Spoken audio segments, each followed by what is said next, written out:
8 de la mañana con 31 minutos. Seguimos en Vital Noticias. Ya lo saben, nos pueden escuchar por Vital FM. Ingresen a la página de Facebook, nos buscan Vital FM o también en YouTube Vital FM y vernos por la señal abierta de Nativa Televisión, como también por cable, ¿no? Ahí tenemos en Movistar en Lima, es el canal 36. Seguimos nosotros analizando diversos temas y ha sido muy comentado en los últimos días el nuevo eslogan institucional o la frase institucional, mejor dicho, del 2026, que es el Perú a toda máquina. Y ha habido diversos comentarios, los ministros han salido a defender esta decisión gubernamental. En estos momentos nos acompaña el comunicador y politólogo Eduardo Salmón, a quien le damos la bienvenida. ¡Feliz año! ¡Feliz año, Raquel! Un gusto estar acá con ustedes y con tu audiencia. Bueno, a toda máquina. La nueva frase institucional que ha generado muchos comentarios en las redes sociales. Algunos, ¿tú consideras que ha sido acertada? No, pero... ¿Y cuáles son los motivos? Digamos, institucionalmente y viéndole de alguien que esperas mucho más que actúe como un estadista, no. Pero es notorio que es estratégico, ¿no? Simplemente se están colgando de este imitador o supuesto imitador que tiene y el bailecito y la frase que usa en la canción que usa, ¿no? Máquina, máquina.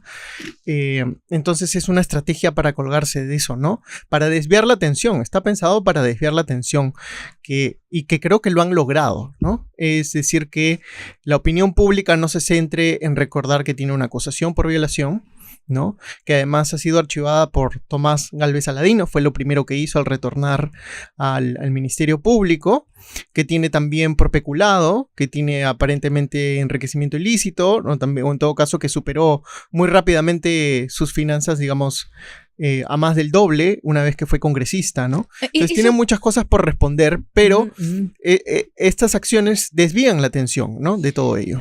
Porque a mí me llamó mucho la atención justamente lo que mencionabas, ¿no? Cuando él fue elegido presidente del Congreso, ya había un debate, ¿no? Pero hoy este congresista tiene una denuncia por abuso sexual, ¿no? Y entre otras cosas, la postura que tenía por su desempeño en el Congreso, y de repente tuvo que asumir el cargo de presidente de la República tras la vacancia de la señora Dina Boluarte.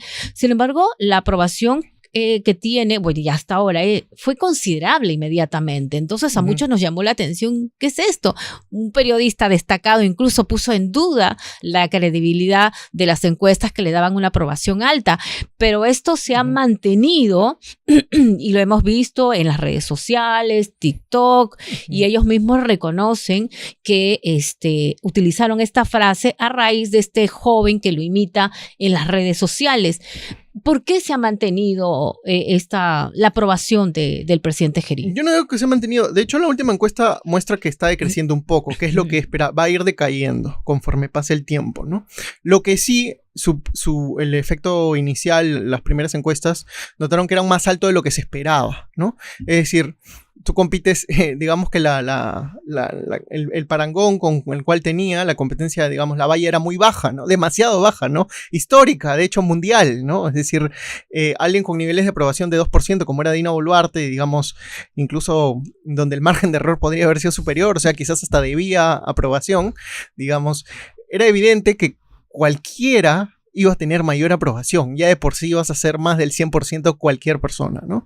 Pero les ha resultado mucho mejor que lo esperado, porque creo que la paradoja aquí es que en lugar de ser alguien de condiciones de que pueda hacer cierto consenso en el Congreso, qué sé yo, en realidad son sus antecedentes, sus anticuchos, ¿no? Ahora, pero llama las condiciones perfectas para que Ahora, pero llama la atención que pese a que los niveles de inseguridad, de violencia, de homicidios continúan, ¿no? Y van a ir en aumento, están en aumento. ¿No? Sí. Acaba de atentarse contra una orquesta de cumbia. Y recordemos cuando se vacó a la señora Dina Boluarte, ¿por qué fue? Fue porque justamente había habido un atentado. Hay varios factores, sí, pero uno de ellos fue el de la inseguridad ciudadana. Sí. Entonces esto sigue, el país sigue igual. Entonces llama la atención que todavía tenga aprobación el presidente Gerí. Es que por un lado, el otro también que tiene a su favor es el corto tiempo que tiene. Es decir, las personas incluso no están pensando en él porque el argumento que se saca de inmediato y que me parece también válido es, pero ya para qué, si ya vienen las elecciones, sí es cierto, ya estamos a nada de, ¿no? En abril tenemos nuevas elecciones y es un año doblemente electoral porque ahí en octubre volvemos por las regionales y municipales. Entonces, digamos, el chip de las personas está en otra gente y en ese sentido que alguien ya tenga presencia, que es la habilidad que tiene, ¿no? Y además, digamos, al parecer la estrategia comunicacional ha funcionado mejor de los asesores y tiene mucha presencia y él está muy predispuesto al show, ¿no? En eso es algo que creo yo se parece a su imitador. A su imitador no lo encuentro parecido yo personalmente, digamos, en lo físico y demás, pero sí en la predisposición de hacer show, ¿no? Es algo que me parece muy curioso de que el imitador se parece, digamos, al original en eso, ¿no? Ahora, este es tú lo has señalado bien, es un gobierno de transición y se ha dado este decreto de urgencias para la reorganización de Petroperú, que es una empresa estatal que está en problemas, ¿no? Y todo el mundo reconoce que está generando muchas pérdidas, que está insolvente y tiene muchas deudas.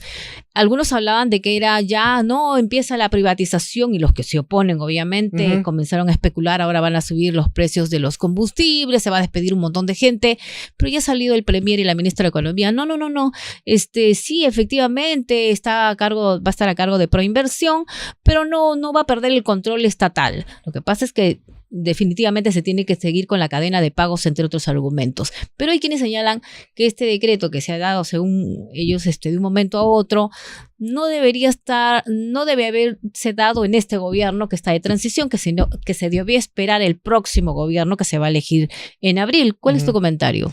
Yo creo que no tienen de otra, ¿no? Es claro que hay un contexto hay muchos incentivos y hay muchos sectores interesados en su privatización, ¿no? Personalmente eso no me parecería adecuado, pero es notorio que necesitan ahorita una reorganización urgente y el decreto y la medida también viene porque no hay de otra. No, o sea, lo han llevado a esta crisis, lamentablemente, ¿no? Algo que en un momento creo que en los primeros años de Ollanta Humala estaba muy positivo Petroperú, ¿no? Y es un sector que necesitamos. Además, abre un viejo debate, ¿no? Porque hay muchos sectores interesados en el Perú en que creen que lo privado lo resuelve todo, ¿no?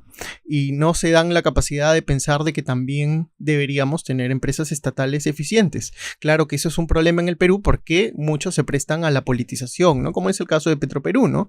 Que en lugar de escoger los directorios adecuados, terminan siendo, pues, sacos de bolsas de empleo del gobierno de turno, ¿no?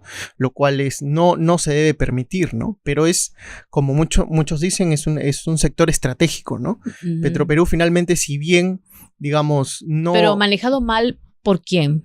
Por sus acciones, por directorio. Por los distintos gobiernos que han designado de manera muy inadecuada y se han llevado políticamente por los directorios, ¿no? Que han colocado, ¿no? Lamentablemente, cuando más bien habían buenos elementos, pues los han retirado, ¿no? Entonces esta politización de Petroperú es la que la ha llevado a este sinfín en donde necesita salvataje tras salvataje del Estado, pues, ¿no?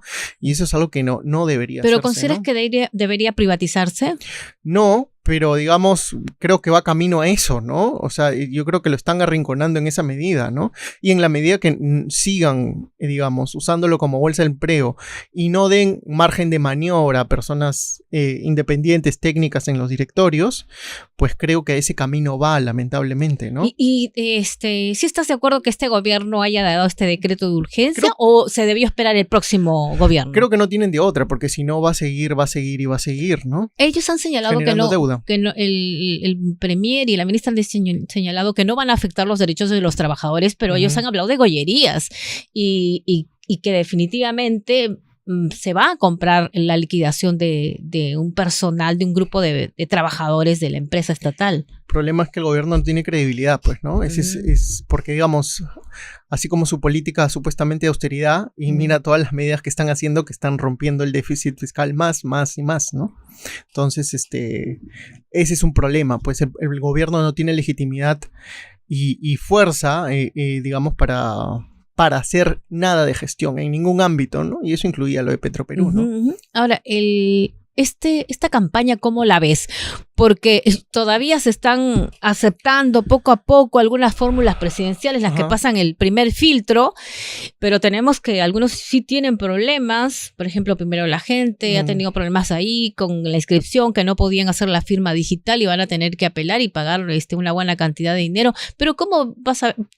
¿Tú crees que todos los candidatos lleguen a la final? ¿Todos los candidatos presidenciales lleguen a abril del presente año? ¿O hay algunos que van a, no, mejor declinar, no tengo posibilidades? Ya tuvimos algunos, ¿no? O sea, va a ser una elección horrible. Golpes bajos. Muchos vamos a volver a perder familias, seguramente familiares, ¿no? A volver a pelearnos entre nosotros. También violenta. Creo que eso es algo que hay que marcar la pauta. El año pasado ya se han asesinado a 4 periodistas. Es un tema muy serio. Hay que tener mucho cuidado con eso y hay que tener mucho ojo. Y creo que van a ser muy difíciles, ¿no? Porque todo el sistema está, creo yo, para que los que actualmente están en el poder, esta coalición autoritaria que le llamo yo, o coalición de corrupción, tenga ventaja, ¿no? Entonces creo que ha sido diseñada en esa medida, ¿no? Y espero que cierta sensatez de los pequeños espacios que quedan, la OMP, el Jurado Nacional de Elecciones, prevalezca esa sensatez. Por ejemplo, lo que le ha pasado a la primera a la gente, pues es un absurdo, porque digamos, en un país normal, medianamente institucional, el derecho a la participación, si tú lo pones en una balanza versus un error administrativo, no debería haber duda, o sea, de qué debe prevalecer, que es el derecho a la participación, además cuando han hecho bien, claro. Está al otro lado que le va a salir el argumento de la candidez. ¿Por qué lo hacen a última hora? ¿Por qué son tan cándidos? ¿No? Que es falta de expertise política también, ¿no? En un país en donde, digamos, Marisol Pellecello es notaria, entonces llama la atención que una notaria no puede inscribir, queda muy mal ella también en lo profesional, en un país en donde sabes que en el Estado peruano nada funciona, básicamente, ¿no? Y entonces debieron inscribirlo, pues como todo en este país, que hasta el que hace el trámite mínimo en una municipalidad sabe que lo mejor es ir con su papelito, con mesa de partes y tener su cargo para cualquier evidencia de cualquier cosa al lugar y hacer prevalecer su derecho, ¿no? Ahora, con respecto a sabemos quiénes están primeros en las encuestas, hasta el momento se mantienen, ¿no? Con algunas variaciones. ¿Tú crees que esto pueda cambiar en los próximos meses? Eso va a cambiar, de hecho, va a cambiar notoriamente. ¿Qué hay interesante en las últimas encuestas, no? Lo interesante ahí son 2 cosas, me parecen. Una es que el voto duro del fujimorismo ha muerto. Eso me parece muy interesante. ¿En tu opinión ha muerto? Sí, el techo, que era de 15 puntos, 13 puntos, ha bajado sustancialmente, ¿no? Y parece difícil de recuperarse, ¿no? Vamos a ver las estrategias, cómo van, pero eso me ha llamado la atención, ¿no? Y lo otro es como, digamos, López Aliaga, mi impresión es que ha capturado votos de justamente ese sector, ¿no? Del sector de derecha, del fujimorismo y demás, ¿no?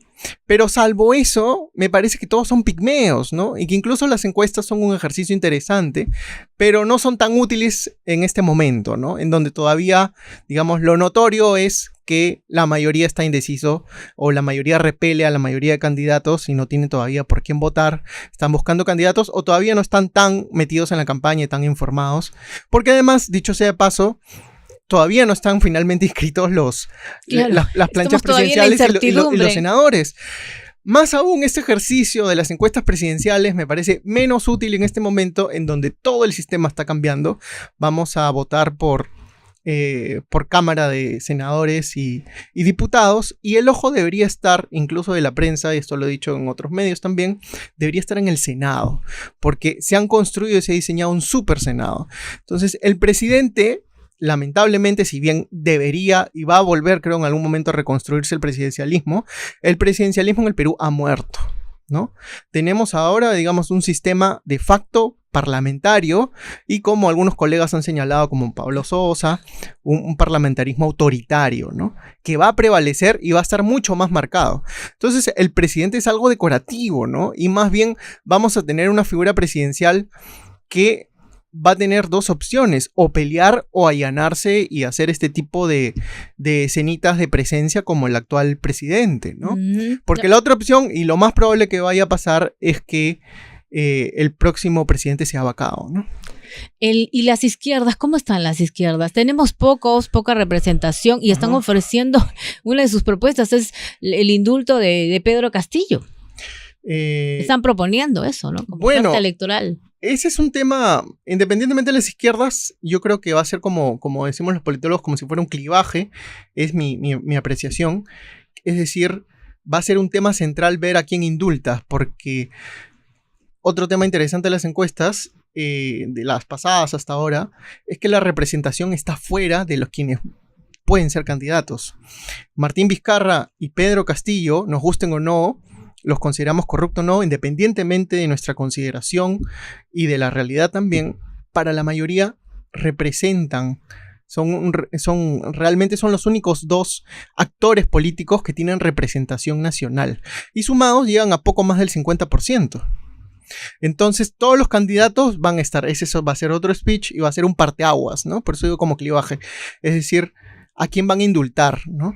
O a quién van a tratar con mejor simpatía y sus discursos van a ser más amigables hacia Martín Vizcarra o hacia Castillo, porque, digamos, está más del 50% del electorado, está ahí, ¿no? Sí, y además, mira, tenemos no solamente las izquierdas, tenemos a Pepe Luna, decir que también con el Noblecilla, que tiene como en su plancha, que va a indultar a Pedro Castillo. Todos van a salir a pescar. Así. Y ahora, Mario Vizcarra, que no sabemos si va a continuar su candidatura, porque sabemos que tiene algunas observaciones o tachas, no todavía está en veremos, él también dijo, voy a indultar a todos, no sí. Solo a su hermano, sino a Pedro Castillo. No sé. Después se retractó, pero claramente es el hermano de Martín Vizcarra, Mario, digamos, tiene muchos problemas, digamos, no tiene esa capacidad política que evidentemente tiene el hermano, y cada entrevista que da es problemática desde mi punto de ver, ¿no? Se apaga más ese endose que tenía del hermano, ¿no? Así que está difícil. Ahora, en esta campaña vamos a escuchar lo de vendepatrias, ¿no? Y también vamos a escuchar el terruqueo, ¿no? De siempre, ¿no?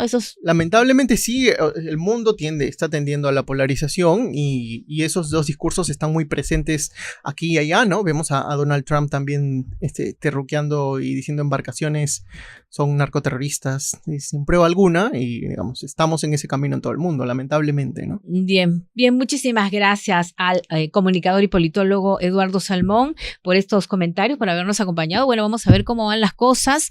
Usted, ciudadano que nos escucha, que nos ve, tiene que informarse por quién debe votar. Incluso hay una campaña, pero al margen de esa campaña, que las senadores, por favor, preocúpense por los senadores. Sí, porque el senador está en los mismos congresistas reconocen, la congresista Adriana Tudela dijo, creo que ha sido un error darle un poder desmedido a la Cámara de Senadores. Bueno, me parece un poco de su la parte, misma congresista de Avanza País. Sí, de su parte demasiado, ¿no? Porque ella además también que va a candidatear otra vez, entonces pues... vamos a tener un super senado que incluso dicen que va a tener más poder que el Ejecutivo. No puede disolverse, por ejemplo. El Senado no lo puede disolver. Y puede aprobar y corregir las leyes que aprueba la Cámara de Diputados también, ¿no? Sí. Y va a haber un debate ahí fuerte también en el primer Congreso sobre el reglamento, ¿no? Porque hay dudas sobre si también los senadores tienen capacidad de presentar los proyectos. Yo creo que sí hay lugar. Entonces, es un super senado. Lo vamos a ver en la práctica cómo se va a imponer ese reglamento también. Y van a ver, lo que sí se va a prohibir el transfugismo, ¿no? Sí, pero en la práctica lo vas a ver.